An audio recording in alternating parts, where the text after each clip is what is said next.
a packed university auditorium. The banner reads, Human Origins and the Qur'an, by Sheikh Ibrahim Maqsood. Sheikh Maqsood speaks from a podium in front of an attentive audience. Sheikh Maqsood, confident, passionate. As Allah created Adam, He fashioned him from clay, directly, instantly. There was no process, no evolution. The first man was created complete, without predecessors. This is our belief.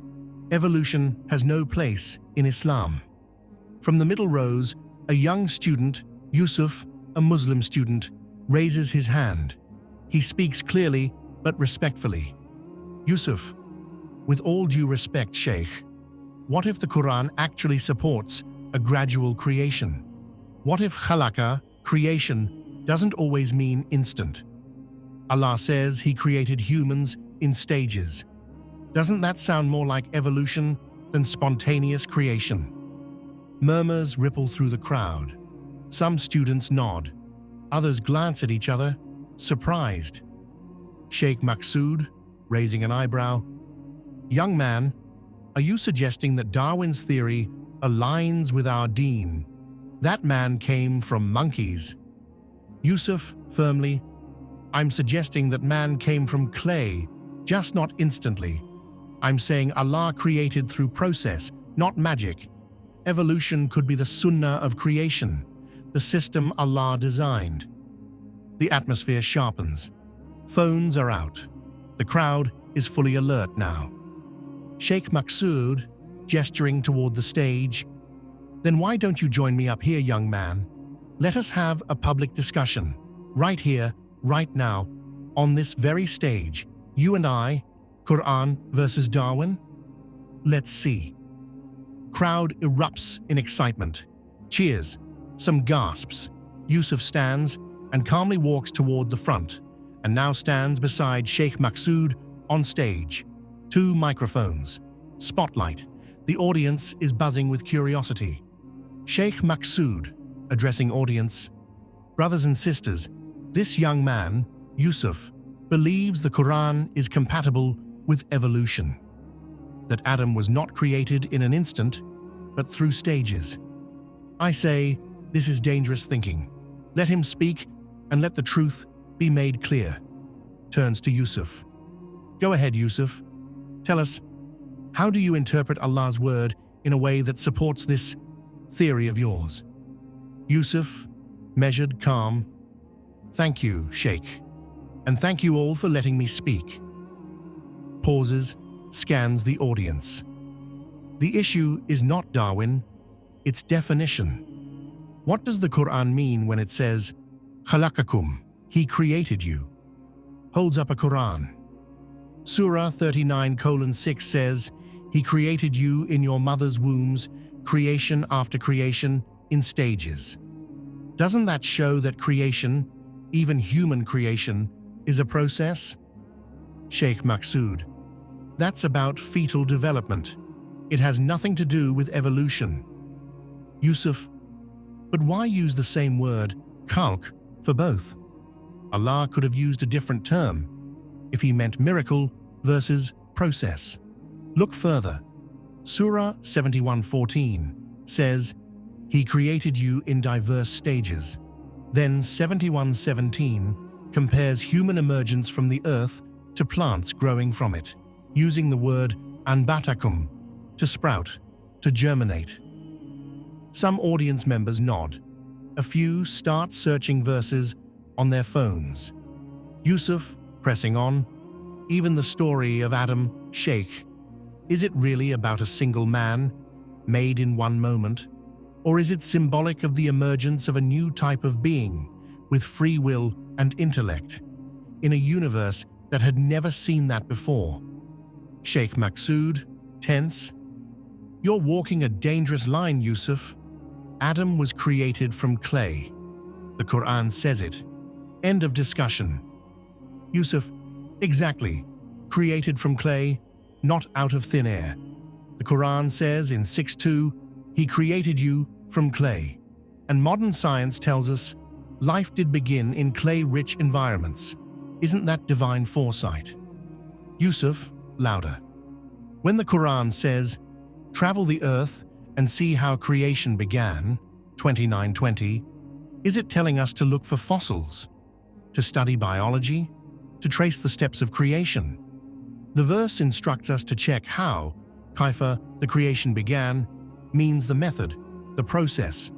Allah is inviting us to trace the origin of life, to witness the gradual, majestic unfolding of life, law, and form, step by step, across millennia.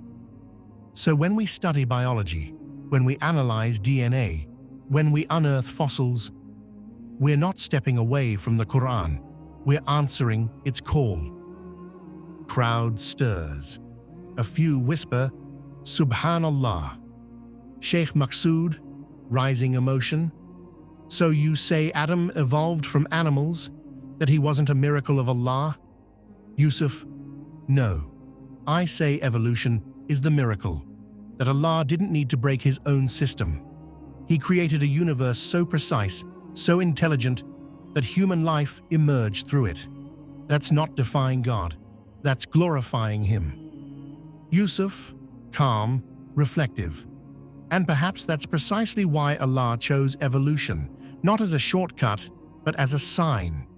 Because if we were created in a flash, with no traceable history, no chain of development, we would have no choice but to forcibly believe in God. But free will, real, conscious, meaningful faith requires space to explore, to doubt, to reflect. By allowing us to trace back life's steps through fossils, DNA, and natural laws, Allah gives us not just signs, but a choice. Yusuf, gently expanding. There's another wisdom in why the Qur'an speaks through symbolic language rather than modern scientific terms like evolution. Think of rain. One person says, "It rains because Allah wills it," which is the Qur'an's style of narration. Another explains the water cycle: evaporation, condensation, precipitation. Both are right. One expresses the why, divine will. The other describes the how, divine method. This natural process itself reflects Allah's wisdom and the seamless management of His creation. There's no contradiction, only different perspectives of the same truth. Likewise, the Qur'an didn't say humans evolved from simpler organisms, not because it's false, but because that would explain the process, not the source behind it. Instead, Allah said, "We created you from clay, then we shaped you, then we breathed into you from our spirit." That phrasing is not incidental, it's purposeful, because the Qur'an's goal is not just to inform, but to remind, to re-anchor us in who is unfolding the process. Evolution, then, is not the absence of God, it is the system He designed. The audience is visibly moved, faces reflect deep thought, appreciation, even admiration. Some whisper, "Subhanallah," others nod with newfound clarity. The room holds a reverent silence, not of tension, but of thoughtful awe. Sheikh Maqsood, firm, "You twist clear words. The Qur'an says Allah created Adam. Then He taught him names. Then He told the angels to bow. These are not metaphors, Yusuf. This is revelation, literal." Yusuf, gently, "But Sheikh, what if literalism limits the Qur'an's universality?" Pauses. Looks at the audience. "Let me ask everyone here a question. Why were the Malaika surprised at Adam's creation?" Turns a few pages. Reads slowly. "Will you place in it one who causes corruption and bloodshed, while we glorify you?" 2:30. Yusuf, now explaining, "Until then, every force in the cosmos followed divine laws without fail. There was no free will. Gravity doesn't rebel. Light doesn't disobey. But now, Allah introduces a being with choice." Addresses the Sheikh directly. "Isn't that the real story? Not about whether it was clay or cells, but that a conscious moral being had entered the scene. Sheikh Maqsood, still, Allah says He made Adam, then breathed into him His spirit. Yusuf nods, exactly. A divine spark, ruh, not in a magical instant, but at a point in evolution where man could reason, choose, imagine. That's when Allah said, we taught him the names, meaning we gave him the power to know, to understand relationships, to name, to build, to challenge. Audience is hooked. Shots of students leaning forward, one girl taking notes. Yusuf, quietly, when the Malaika saw this capacity, they said, we only know what you've taught us. They knew their limits. But man was limitless. Sheikh Maqsood, visibly uneasy. So, to you, the Adam story is a metaphor. Yusuf, it's a symbolic truth, a metaphor that reflects a reality we live out in every generation.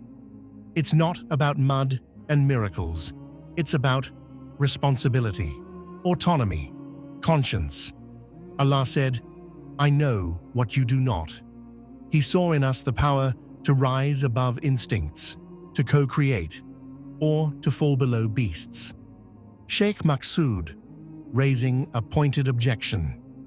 Yusuf, the Qur'an clearly narrates the story of Adam. Isn't it obvious this is a real historical event, with Adam, angels, and even Iblis physically present? Yusuf, nodding calmly, that's how it's traditionally understood, Sheikh.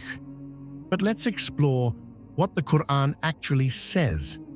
The Qur'an says in 3:7 that some verses are clear and others are allegorical, but those with wisdom seek the deeper meaning, not distortion.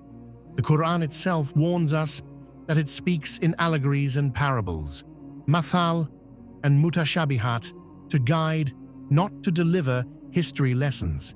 2:26, 3:7, 24:34. Even the verses leading into the Adam story, like 2:17 and 2:26, refer to parables. That's a clue to how we're meant to read what follows. So we should ask, is this a literal story or a symbolic narrative about human nature, moral evolution, and spiritual fall? Sheikh Maqsood, raising a common objection. But doesn't Allah call Adam His Khalifa, His representative on earth? Yusuf, gently clarifying. Actually, Sheikh, that's a common mistranslation. The Qur'an never says Khalifatullah fil ard. It simply says Khalifatan fil ard, a successor on earth. And in Arabic, a Khalifa is someone who succeeds another in their absence. Like when Prophet Musa left his brother Harun in charge and said, take my place among my people, 7:142. Or when Allah says to the people, we made you successors after them, 10:14. Allah is never absent. So calling man His representative misunderstands the nature of Khalifa, which in the Qur'an simply means a successor to earlier creatures, not a stand-in for God.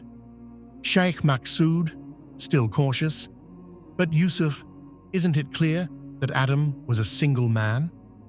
Yusuf, let's look at the language. In Surah 7:11, Allah says, we created you, plural, then fashioned you, plural, then told the angels, prostrate before Adam. The whole story uses plural terms. That's not about one man, that's humanity. Also, the teaching of all the names, 2:31, that's not something one person could hold.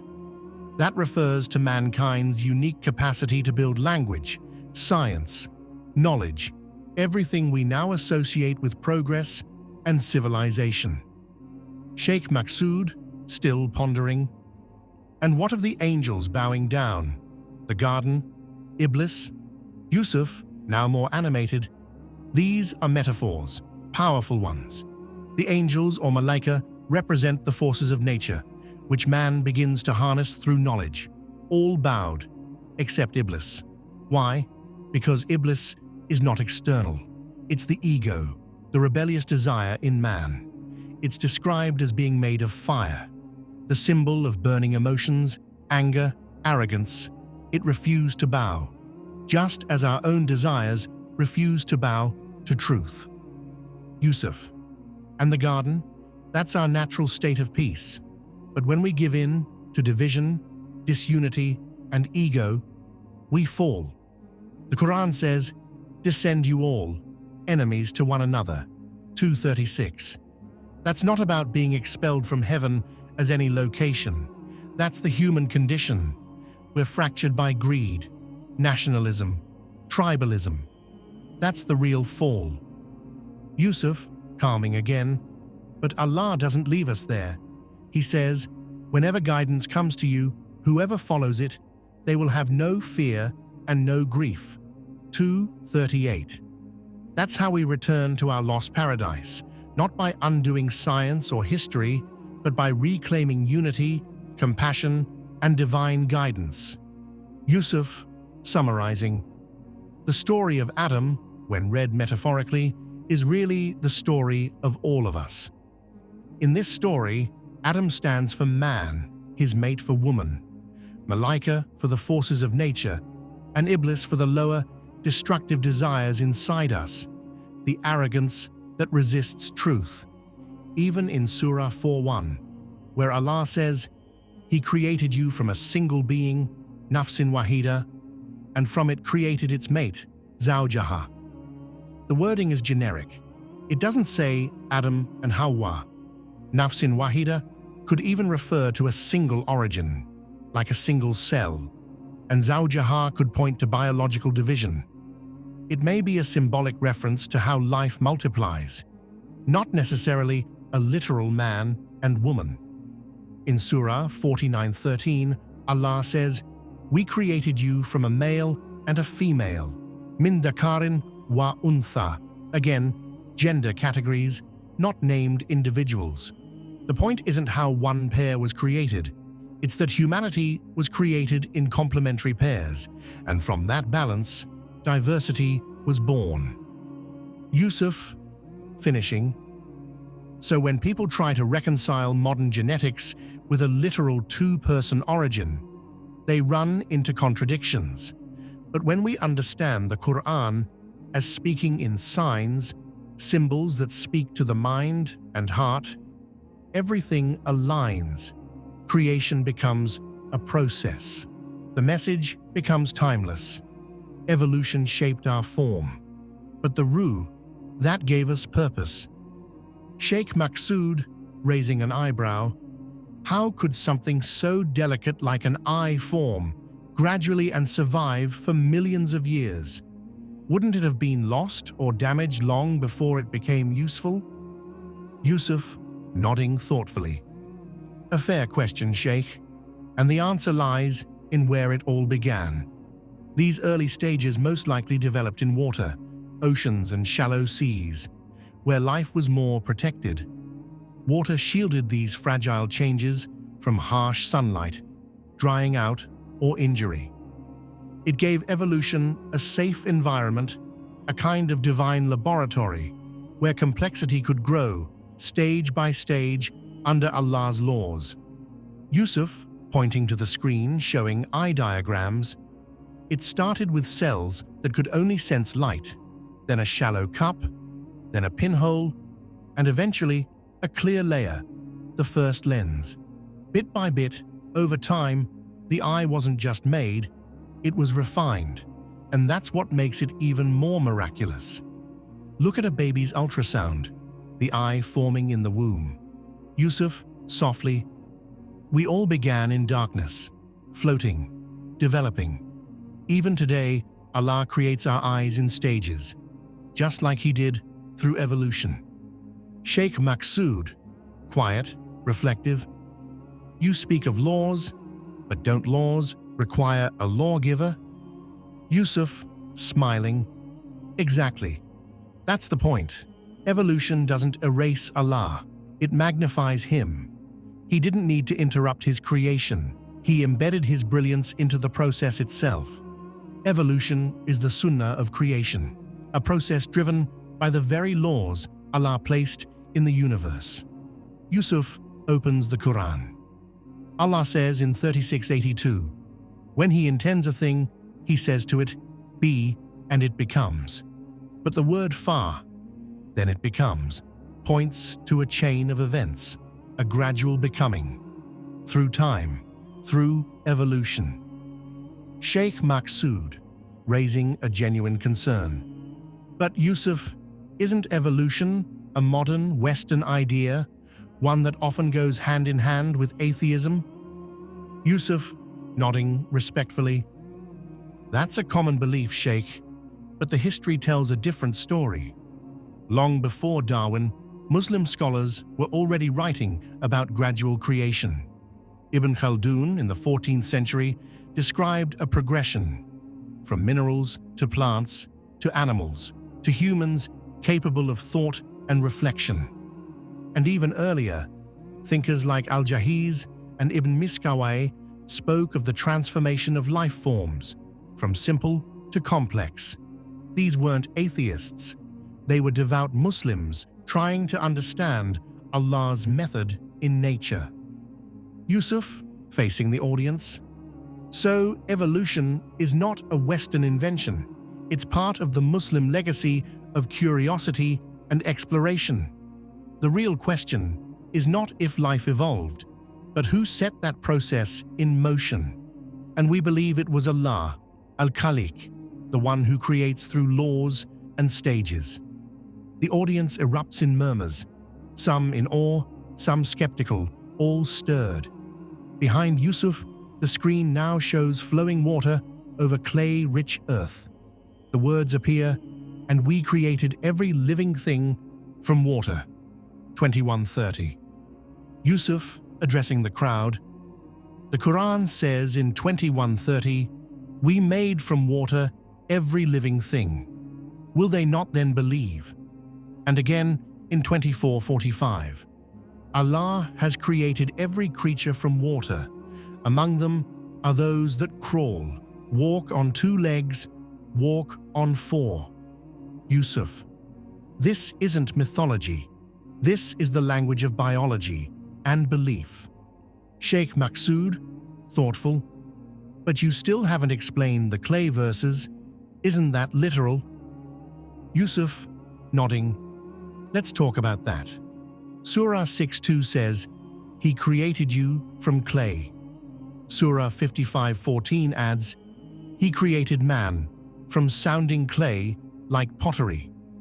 Now scientists today are discovering that clay-rich environments may have been the first incubators for life on Earth. Clay binds organic molecules. It acts like a scaffold for life to begin. So again, the Qur'an spoke to the 7th century and the 21st. It wasn't wrong, it was early. Yusuf with energy. The story isn't about a man shaped like a statue and suddenly brought to life. It's about how life itself emerged from the earth, how consciousness grew from soil, through water, time, and divine law. Sheikh Maqsood, almost whispering, "So you mean to say the Qur'an hinted at all this?" Yusuf, "Yes, Sheikh. Because Allah says in 41:53, we will show them our signs in the horizons and within themselves until it becomes clear to them that this is the truth." Evolution is not a denial of divine creation. It's a sign of it. Sheikh Maqsood, why the Qur'an didn't say evolution if this is Allah's Sunnah? The audience is deeply absorbed. Yusuf, looking gently at the audience. Let's address the elephant in the room. If evolution is real, why didn't the Qur'an just say so? Why not just declare, humans evolved from simpler organisms over millions of years? The answer is divine strategy. The crowd is silent. Yusuf takes a step forward. Yusuf, the Qur'an wasn't revealed for scientists in labs. It was revealed to shepherds, merchants, poets, tribes, and scholars, thinkers, future generations. It had to speak to all times without contradicting any. Sheikh Maqsood, leaning in, "So you think the Qur'an concealed things?" Yusuf, smiling, "No, not concealed, encoded. It didn't deny evolution. It didn't confirm it in today's terms either. Instead, it said, 'Travel the earth and see how creation began.' 29:20. It said, 'We created you in stages.' 71:14. It said, 'We made from water every living thing.' 21:30. And it waited for us to discover what was already written." Yusuf lifts the Qur'an. The Qur'an avoids saying things that would shock 7th century listeners and make the message fail. If the Prophet had stood up and said, "We came from simpler organisms over millions of years," they would have laughed, rejected him, and closed their hearts. Audience silent, some visibly emotional. Yusuf concluding, "But Allah is all-wise. He revealed a message that doesn't expire, a message that hints and invites, not through rigid declarations, but through timeless symbols."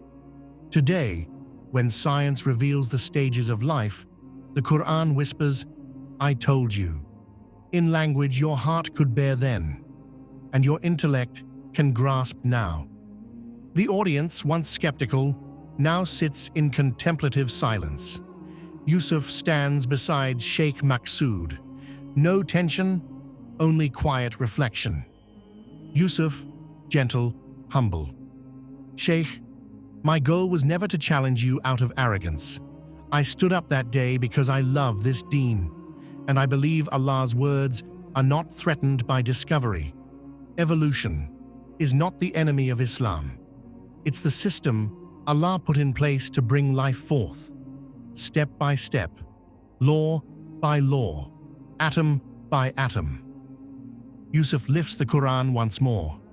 Allah says, "He is the one who creates and repeats creation." 85:13. "And He perfected everything He created." 32:7. Yusuf, turning to audience, "We are not here to defend a fragile faith. Islam is not afraid of fossils, or genetics, or cosmic timelines. Islam gave the world the idea of natural law, of observation, of wonder." Sheikh Maqsood, softly, "But what of the miracle? What of Adam's unique status?" Yusuf, smiling, "That is the miracle, Sheikh. That out of the earth came one who could speak, imagine, choose, and that Allah, in all His might, created a universe so finely tuned that it would evolve creatures until one could stand upright and freely bow down." Yusuf, concluding, "So no, we are not descended from animals. We are descended from the earth. But what elevates us is not how we were shaped. It's that Allah breathed into us His Spirit and taught us to know, to choose, and to build with wisdom. Evolution explains the journey of the body. The Qur'an explains the journey of the soul." On screen, text in silence. "We will show them our signs in the horizons and within themselves, until it becomes clear to them that this is the truth." Surah Fussilat 41:53. 41:53.